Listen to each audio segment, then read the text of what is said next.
আসসালামু আলাইকুম। আমন্ত্রণ জানাচ্ছি আজকের বিশ্ব সংবাদের শুরুতেই শিরোনাম, পরে বিস্তারিত।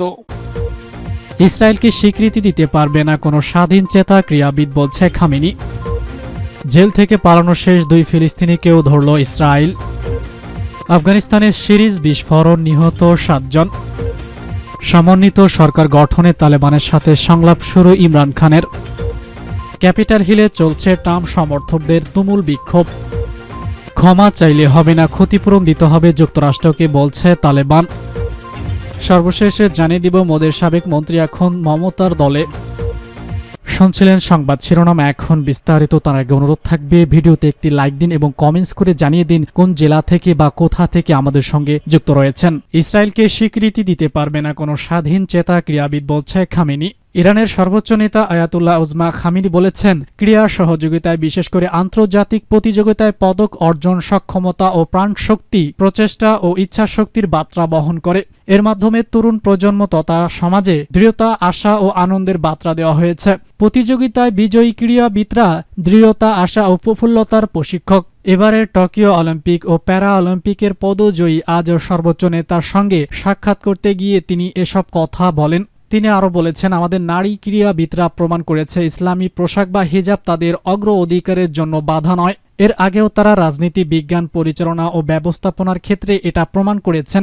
ইরানের সর্বোচ্চ নেতা বলেছেন, আমাদের মহিলা ক্রীড়াবিদরা হিজাব বা ইসলামী শালীন পোশাকের জন্য মুসলিম দেশের নারীদের জন্য মনোবল জুগিয়েছে। পরবর্তীতে আরও দেশটির বেশি মুসলিম দেশের নারী ক্রীড়াবিদরা হিজাব পরে ক্রীড়াঙ্গনে উপস্থিত রয়েছে।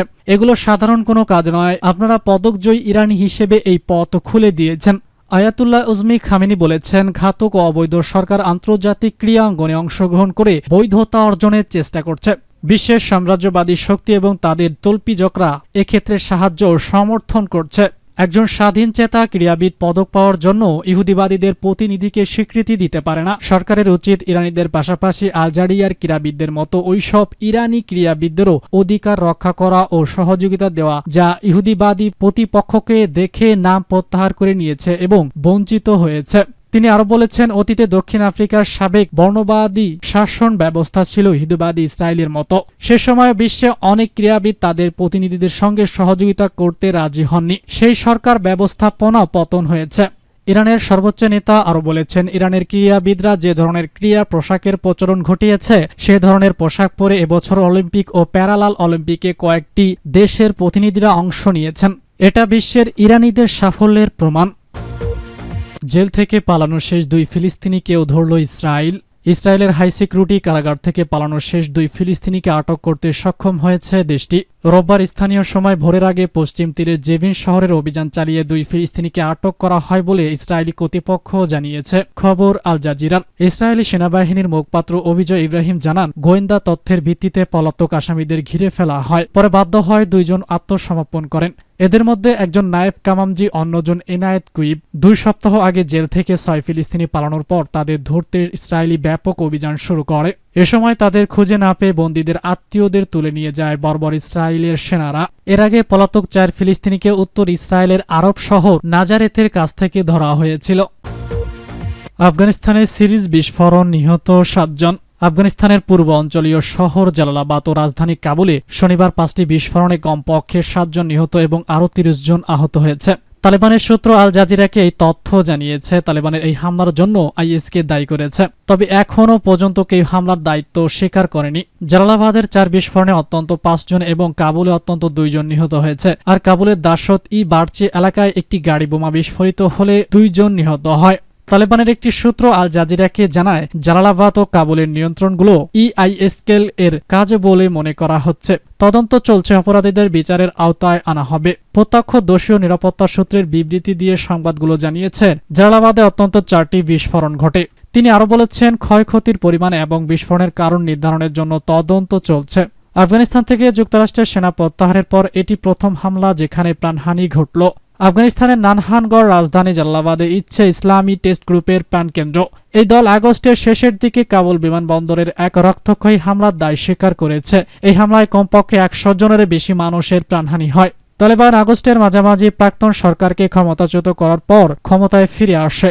তারা দেশের শান্তি ও নিরাপত্তা ফিরিয়ে আনার প্রতিশ্রুতি দিয়েছে। সমন্বিত সরকার গঠনে তালেবানের সাথে সংলাপ শুরু ইমরান খানের। আফগানিস্তানের সকল জাতিগত গোষ্ঠীর সমন্বয়ে সরকার গঠনের জন্য তালেবানের সাথে সংলাপ শুরু করেছে পাকিস্তানের প্রধানমন্ত্রী ইমরান খান। তাজিকিস্তানের রাজধানী দুশাবেতে সাংহাই কোঅপারেশন অর্গানাইজেশনের 20তম কাউন্সিল অব হেড অব স্টেটে বৈঠক শেষে শনিবার এক টুইট বার্তায় এই তথ্য জানান তিনি। টুইট বার্তায় ইমরান খান বলেছেন, দুশানেবেতে আফগানিস্তানের প্রতিবেশী দেশগুলোর নেতাদের সঙ্গে বৈঠক এবং বিশেষ করে তাজিকিস্তানের প্রেসিডেন্ট ইমাম আলী রহমানির সাথে দীর্ঘ আলোচনার পর আমি তালেবানের সাথে সংলাপ শুরু করেছি, যাতে তাজিক হাজারা উজবেকের সমন্বয়ে একটি সমন্বিত আফগান সরকার গঠন করা সম্ভব হয়। তিনি আরও বলেছেন, 40 বছরের সংঘর্ষের পর সকলের অন্তর্ভুক্তি শান্তিপূর্ণ স্থিতিশীল আফগানিস্তান নিশ্চিত করবে, যা শুধু আফগানিস্তানের জন্যই নয়, এই অঞ্চলের সকলের স্বার্থ। এর আগে গত 15 আগস্ট রাজধানী কাবুলে প্রবেশের মধ্য দিয়ে প্রায় পুরো আফগানিস্তানের উপর নিয়ন্ত্রণ প্রতিষ্ঠা করে তালেবান। 30 আগস্ট আফগানিস্তান থেকে সর্বশেষ মার্কিন সেনা প্রত্যাহার শেষে কাবুলের আন্তর্জাতিক বিমানবন্দরের নিয়ন্ত্রণ নেয় তালেবান যোদ্ধারা। 6 আগস্ট তালেবান নিয়ন্ত্রণের বাইরে থাকা বিরোধীদের ঘাঁটি পাঞ্জাশির প্রবেশের নিয়ন্ত্রণ নেয় তারা। 7 আগস্ট অন্তর্বর্তীকালীন সরকার গঠনের ঘোষণা দেয় দলটি। কাবুল প্রবেশের পর তালেবান জানিয়েছিল তারা আফগানিস্তানে সকলের সমন্বয়ে সরকার গঠন করবে। ক্যাপিটাল হিলে ট্রাম্প সমর্থকদের বিক্ষোভ। সাবেক মার্কিন প্রেসিডেন্ট ডোনাল্ড ট্রাম্পের সমর্থকরা যুক্তরাষ্ট্রের ক্যাপিটাল হিলের সামনে বিক্ষোভ করেছেন, তবে তাদের চেয়ে পুলিশি সংখ্যায় বেশি ছিল সেখানে। আজ রবিবার এসব তথ্য জানা গেছে। বিক্ষোভের আয়োজকরা 700 মানুষ উপস্থিতির অনুমতি দিয়েছিলেন, কিন্তু মাত্র 100 থেকে 200 জন বিক্ষোভকারী উপস্থিত ছিলেন। এছাড়া অনেক সাংবাদিকও উপস্থিত ছিলেন সেখানে।